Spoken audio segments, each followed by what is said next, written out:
নমস্কাৰ, অসম নিউজ এক্সপ্ৰেছলৈ মই স্বপ্নমী আজমিনে আপোনালোকক স্বাগতম জনাইছোঁ। আজিৰ শীৰ্ষ খবৰ, সপোনৰ পৰা বাস্তৱলৈ, নেলীত মুখ্যমন্ত্ৰীৰ উন্নয়নমূলক প্ৰতিশ্ৰুতি। মৰিগাঁও জিলাৰ নেলীত দ্বিতীয় পৰ্যায়ৰ পঞ্চায়ত নিৰ্বাচনৰ অন্তিম প্ৰচাৰত অংশ লৈ মুখ্যমন্ত্ৰী ডাঃ হিমন্ত বিশ্ব শৰ্মাই বিজেপিৰ বিজয় সংকল্প সমাৰোহত বিভিন্ন উন্নয়নমূলক আঁচনি ঘোষণা কৰে।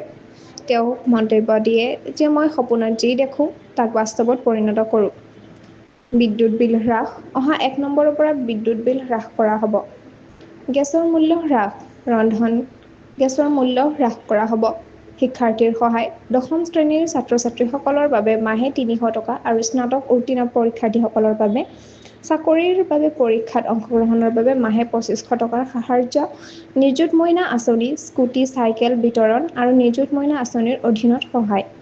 ৰাষ্ট্ৰীয় ঘাইপথ, মৰিগাঁওৰ লাহৰীঘাটৰ পৰা ভূটানলৈ ৰাষ্ট্ৰীয় ঘাইপথৰ পৰিকল্পনা।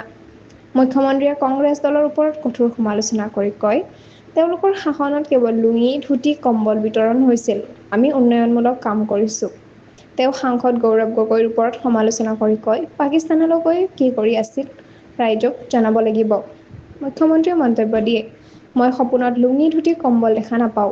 মই চেষ্টা কৰিছোঁ। মৰিগাঁওৰ লাহৰীঘাটৰ পৰা দৰঙলৈ, দৰঙৰ পৰা ভূটানলৈ ৰাষ্ট্ৰীয় ঘাইপথ নিৰ্মাণৰ চিন্তা কৰি থকা হৈছে।